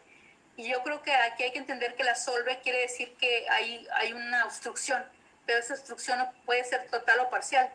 Y sí, ha bajado 30 centímetros en el estero de Chac, ahí tengo las fotos, donde está la obstrucción. Es decir, no está taponeado, es solamente que haz de cuenta que tienes este vaso, esta taza, y no quiero hacer el ejemplo de la taza porque alguien lo hizo y le he criticado mucho por eso. Entonces, haz de cuenta que tienes una bañera y en la bañera tienes 10 centímetros de agua, ¿sí? Y luego le echas un montón de agua con lodo. Y sube otro centímetro y medio. Tiene 11 centímetros y medio, pero tiene medio centímetro de lodo. Entonces, le sigues echando agua limpia, porque es un sistema que se autolimpia, pero el lodo está tapando el dren. Entonces, pues va bajando poco a poco, no está tapado completamente, está tapado parcialmente, y va bajando poco a poco, pero el agua no baja más que unos 0.5 centímetros. Entonces, te dice la gente, ya está bajando, pero tú dices, bueno, pero estoy viendo que hay medio centímetro o sea, aquí hay lodo abajo, ¿no? Entonces, tenemos que visualizar o sea, es decir, te lo pongo así, todo el sedimento que cayó, las cientos o miles o millones de metros cúbicos de sedimento de toda esta zona de la cuenca, o sea, vean aquí la imagen, ¿no? Que cayeron, no desaparecen por arte de magia. Sí, hay gente que me dice, no, es que el agua ya se lo llevó. No, o sea, seamos honestos con nosotros mismos, ¿sí? El sedimento tiene una cierta composición. Es cierto que mientras esté flotando y haya cierta turbulencia en el agua, se levantan los nutrientes y pueden ir saliendo con este sistema de limpia, pero algo sucedió que no ha estado saliendo. Entonces, parte de los sedimentos o muchos de los sedimentos todavía siguen en el sistema, ¿no? Y volvemos a lo mismo. Hay otras cuestiones que tienen que ver con infraestructura. Estos puntos que ves aquí son obstrucciones, son redes de atajo, o sea, ponen las paredes de red para pescar los peces y ves cómo se atora ahí un montón de sedimento y cosas así. Entonces hay una gran cantidad de redes de atajo en todo el sistema de salida y es una bronca. La otra cuestión tiene que ver con que estamos conectados con Río Hondo y la laguna y la bahía de Chetumal, y que tiene que ver con que hay una serie de humedales en toda esta parte del medio. Entonces, si la zona de descarga es hacia Bahía de Chetumal también tiene sus propias descargas. Entonces, necesitamos entender que parte del sistema no depende de la limpieza solamente de la laguna de Bacalar.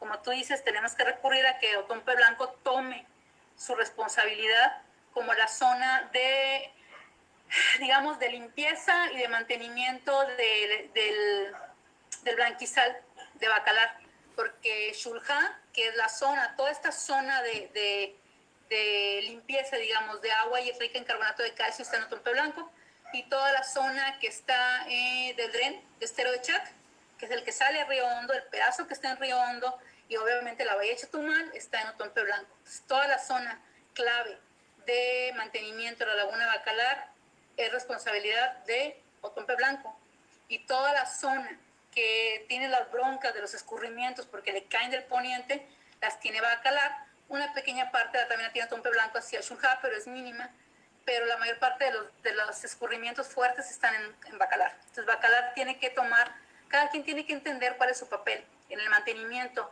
y no se va a poder hacer el mantenimiento y la conservación de la laguna de Bacalar si no toman sus responsabilidades cada una de esos municipios, ¿no? Hablabas Creo tú que a de... Otompe Blanco no le ha caído el 20, ¿eh? Oye, Todavía no le ha caído el 20. en esa imagen, Acciones lograrlo. regresa tantito a la imagen anterior. Voy. ¡Ay! No, para el otro Es lado. que soy nueva. Ahí está. Esta. Soy nueva. Hablabas tú de las estaciones del Tren Maya. Oh, ¿Cuál es la que va a estar en Bacalar?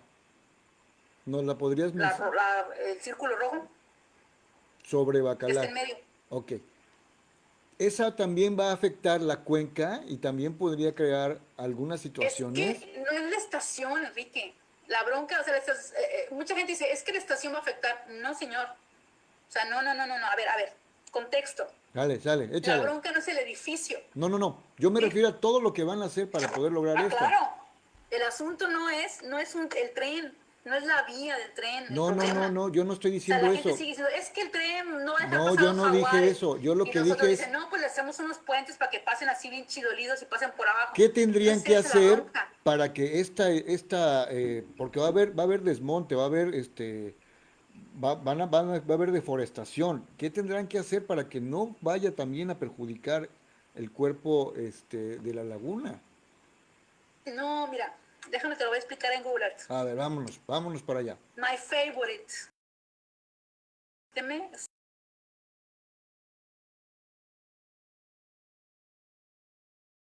¿Ya lo ves? Sí, vámonos. Bueno, señores, aquí es el asunto. A ver, la bronca no es que tengamos un tren que pase por aquí, Ujú. ¿sí? ¿Por qué? Porque las medidas de mitigación, hablando, por ejemplo, yo he hecho mías de carreteras.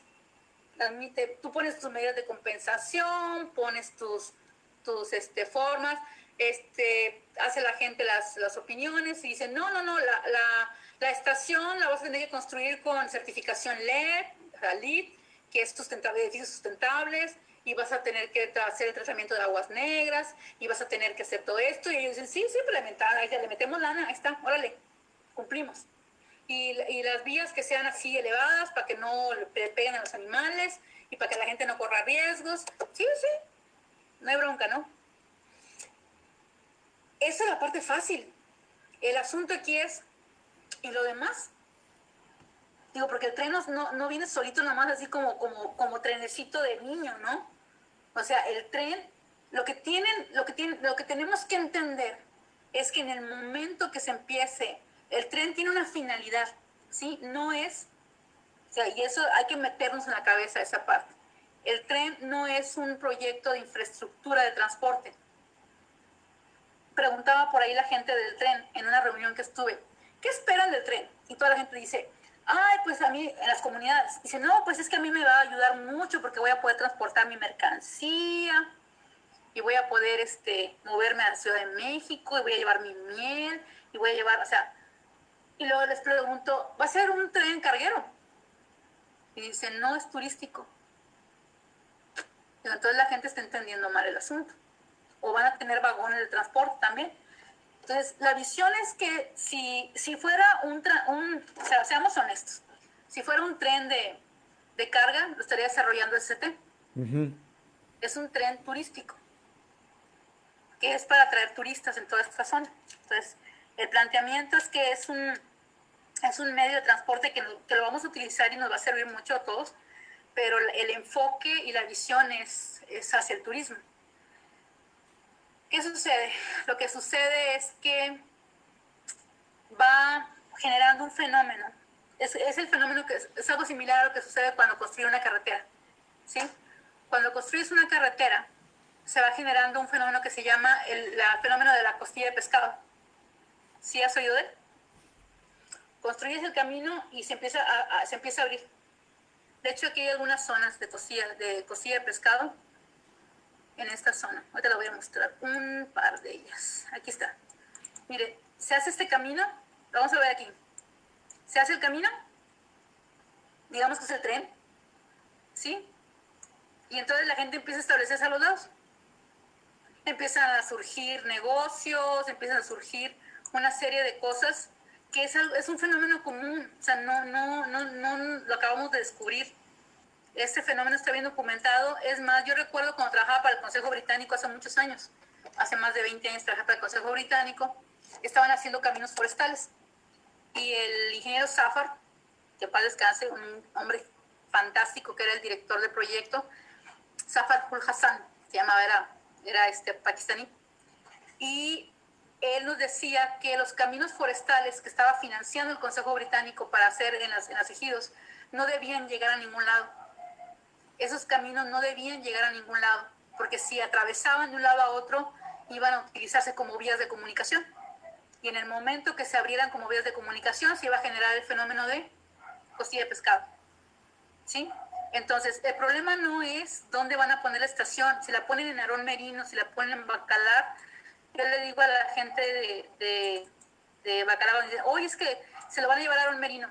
Y de todas maneras la gente va a venir a Bacalar. O sea, la gente va a Bacalar. Donde pongan la estación en Chetumal o donde sea, la gente va a ir a Bacalar.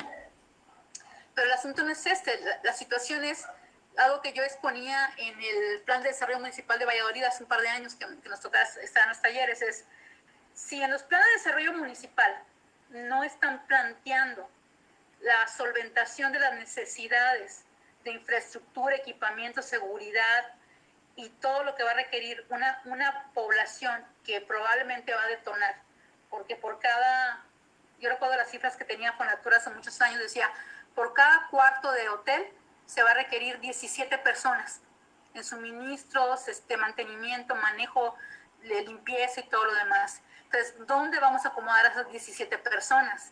El problema no es que se construyan hoteles, el problema es que un hotel de 100 habitaciones va a requerir un promedio de 1.700 personas, no tantas, o sea, digamos 17 personas en promedio por cada tantas habitaciones, pero una persona le da varios servicios, digamos, van a estar como 200 personas directas e indirectas involucradas en el hotel para mantenimiento, suministros, todo lo que sea, ¿no? Servicios. Y esas 200 personas tienen que vivir en alguna parte y van a traer a sus familias y van a necesitar escuelas, y van a necesitar hospitales, y van a necesitar casas. Y no estamos pensando ese nivel. Estamos creando, y es una cosa que repetimos en el Plan de Desarrollo Municipal de Calakmul, les decíamos, es que no están pensando en el sistema completo. Lo que va a pasar es que vas a crear cinturones de miseria. O sea, eso es una fórmula infalible para crear cinturones de miseria. Y los cinturones de miseria tienen muchísimo más impacto que cualquier estación de tren. Entonces, el problema no es dónde se va a poner la estación de tren, es no estamos viendo que estén haciendo algo para fortalecer los instrumentos de planeación, para fomentar la inversión en todos los servicios que van a requerir toda esta infraestructura. Los hoteleros y los amigos conozco mucha gente que están haciendo toda su inversión para mejorar la calidad de sus servicios, pero como parte, y la otra parte, y el gobierno para mejorar la calidad de los servicios humanos y hacia la población en toda esta zona. Entonces, en la medida en la que aún tenemos broncas con el relleno sanitario, que es la misma cosa, no me van a creer los amigos de Bacalar, pero en la reunión del programa municipal de desarrollo de Calakmul, las mismas broncas. La basura, bronco, no, en todo Calakmul. ¿Sí? El relleno sanitario es una porquería y son puros tiraderos a cielo abierto. Y si no se resuelve antes de que empiece a venir el tren, se vuelve peor. Una cosa que está probado es, si no resuelves tus principales problemas de servicios y de calidad de vida de tu población, porque Fonatur se va a encargar de que queden bonitos los hoteles y que quede bonito todo el servicio para la gente. El plan del Tren Maya decía que se iba a invertir en las comunidades, pues yo estaba bien emocionada, porque decía, hijos, por fin, hasta que nos hizo justicia la revolución, manejar bonitas las calles de Bacalar y de Chetumal y de Espujil, y va a haber hospitales buenos, y va a haber todo bonito, ¿no? Y luego vienen y dicen, no, es que vamos a hacer centros, ciudades, ¿cómo dicen? Ciudades planeadas, centralmente planeadas, una cosa así, no sé si me fue la onda, pero vamos a hacer un Cancún. Queremos una zona hotelera así bonita, y la gente así, por allá, ¿no? O sea, así, fuchi. Le ponemos un letrero, una cosa así para que no se vea, ¿no? Y ya sus broncas de drenaje y esas cosas son sus broncas, ¿no? Pero espérenme, la bronca es que en esta zona siempre seguimos teniendo problemas de contaminación, de manejo de residuos sólidos y lo demás, vamos a tener un colapso fuerte, porque esta zona no se parece a otras zonas donde se han hecho estos desarrollos. Esta es una zona que tiene una predisposición muy grande a escurrimientos y a cuestiones de filtración en el acuífero, está bien demostrado. Entonces, Cuando vayan para las autoridades que tienen esa responsabilidad de tomar la decisión, no es algo imposible. Yo creo que aquí lo que les falta un poquito es esta visión, porque yo creo que deberían, más que verlo como un problema, deberían verlo como una oportunidad de hacer bien las cosas y dejarse las simulaciones, porque somos buenísimos para simulaciones, es decir, como que vamos a hacer las cosas. Estuve en una reunión con cierta gente, no autoridades, de un proyecto, la decepción de mi vida, ¿sí? O sea, hicieron la finta de que les interesó lo que planteaba la gente. Me tocó la oportunidad de, digamos, de pasar unas horas, un par de tiempo fuera de la reunión, y ahí conoces a la gente, ¿no? Entonces te das cuenta y dices, a esta gente no le interesa. No le interesa, solamente viene por el compromiso y porque necesitan hacer como que están haciendo y decir como que sí les importa a la gente en las comunidades, pero realmente no les interesa. Entonces, el problema es que, pues si dejamos que las cosas sucedan, pues es porque nos dejamos. Entonces, una cosa que tiene que quedarnos claro es que no se trata de confrontaciones, no se trata de pleitos, se trata de que todos vivimos en esta zona. Y una cosa que queda muy clara es que todos queremos seguir viviendo en esta zona. Yo vine aquí hace 30 años. Siempre digo a todo el mundo, vine de vacaciones y sigo de vacaciones. Me quedé de vacaciones toda mi vida. Entonces, es un lugar precioso, es único, sí, pero hay que conservarlo por las razones correctas. Y una de las razones correctas es porque necesitamos, sí necesitamos el desarrollo, lo necesitamos. ¿Se puede hacer un desarrollo bien estructurado y equiparado? Sí. ¿Necesitamos áreas naturales protegidas? No, y lo insisto y lo voy a seguir peleando. No necesitamos áreas naturales protegidas y no necesitamos colgarnos ni de los estromatolitos, ni de las chivitas, ni de los hábitats críticos, ni nada por el estilo, porque ya se dieron cuenta que el asunto no está nada más en el cuerpo de agua que tiene 8,000 hectáreas. Está en un área que es gigantesca, y que el impacto sobre las 8,000 hectáreas proviene de por lo menos 2 millones de hectáreas en las cuales vivimos cientos de miles de personas. Y sí es un reto muy grande, sí va a haber gente que diga, es que yo no puedo trabajar a ese nivel, pues es que entonces te va a hacer pato, porque lo que suceda en la laguna de Bacalar sí tiene que ver con lo que estamos haciendo en las poblaciones aledañas, pero el impacto de los impactos que nos vienen de otras zonas también. O sea, tiene muchísimo más impacto y lo vimos ahora con esta temporada de lluvias. Entonces, antes de seguir sermoneando, la respuesta del Tren Maya es, pues no me preocupa la estación, me preocupa todo lo que viene con el Tren Maya, me preocupa que aún no tenemos claras muchas cosas y yo creo que aquí nos ha faltado esta cohesión como ciudadanía, porque siempre le pregunto a todo el mundo, bueno, o sea, desde que no sabemos dónde va a estar la estación, todavía a esa altura del partido, pues está medio campeón. Y yo ya me cansé de pedir los estudios y de pedir las cosas, pero yo creo que aquí tenemos que entender dos cosas. Y eso se lo dije a la gente de Tren Maya, que hemos tenido la oportunidad. Sí estoy de acuerdo, o sea, nos encanta el proyecto, o sea, sí se requiere. Así como está planteado en el papel, suena precioso. Sí, la cosa aquí es que realmente venga a traer desarrollo y no vaya a empeorar las situaciones de carencias que teníamos en la zona sur. No se vale.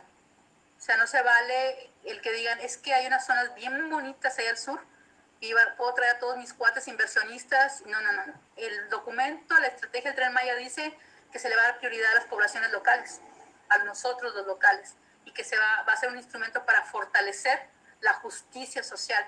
Así dice el documento, mira que me lo aprendí. Entonces, se presenta como un proyecto de justicia social, donde nos van a dar la oportunidad que nunca nos dieron a todos los de la zona sur, de toda esa sur de la península de Yucatán, que tanto falta nos hace el desarrollo y un desarrollo sustentable en un ecosistema muy frágil.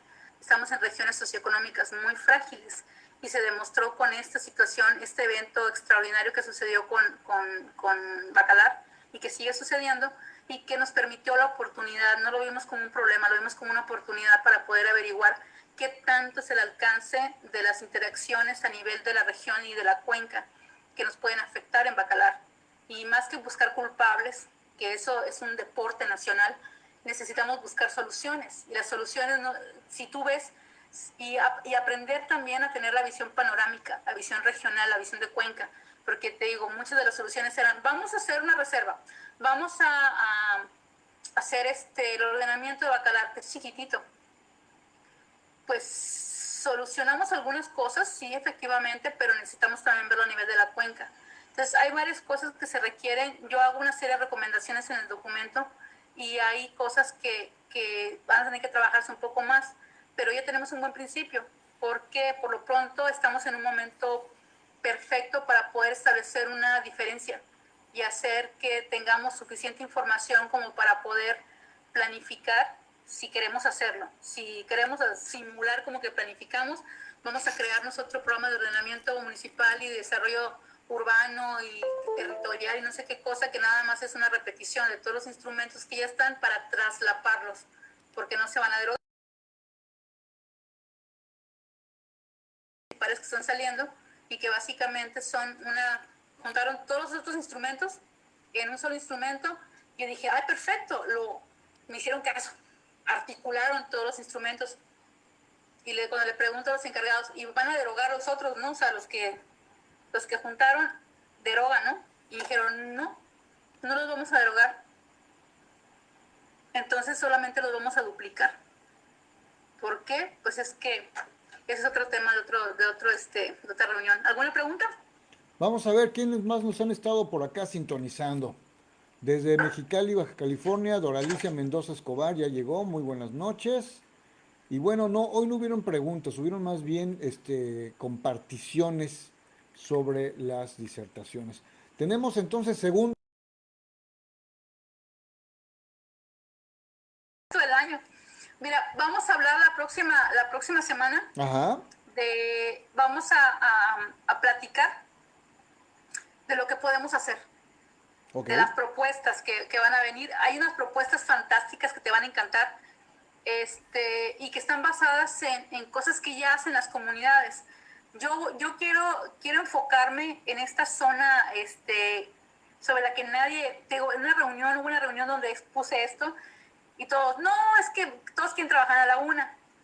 Y le digo, pero hay que ir allá arriba a la cuenca también para solucionar. Claro. Hay que trabajar con los compañeros de Cuenca Arriba y sobre todo una cosa muy importante, no es que los de Cuenca Arriba sean culpables de algo, es que tienen un esquema de vida y tiene que ser muy respetuoso la forma de que podamos trabajar todos, porque también ellos tienen una problemática derivada de los escurrimientos, que es diferente, que tiene que ver con impactos mucho más brutales, porque incidieron sobre su infraestructura de caminos, sobre sus áreas productivas, sobre sus viviendas. O sea, se inundaron hasta acá de agua y de lodo, y sus animales, algunos perdieron sus animales. Entonces no es que ellos estén tranquilamente sentados viendo cómo pasa el corriental y va a calar. No, también tienen broncas y vamos a proponer algunas soluciones muy padres, muy fundamentadas, y que sobre todo están fundamentadas en lo que la gente ya hace por sí en las comunidades. Perfecto. Pues ahí está. Ya tenemos programa para dentro de 7 días. Vamos a agradecer de nueva cuenta a todos los que se sintonizaron el día de hoy. Misaki Fuentes, gracias. Priscila Sosa, muchas gracias. Francisco Leopoldo Cetina, muchas gracias. Armando Sánchez, gracias por estar con nosotros. Carmen Chagoya, muchísimas gracias. Rosy Rose, muchas gracias. Caro Arco, Lulu Padilla, como siempre, está aquí con nosotros.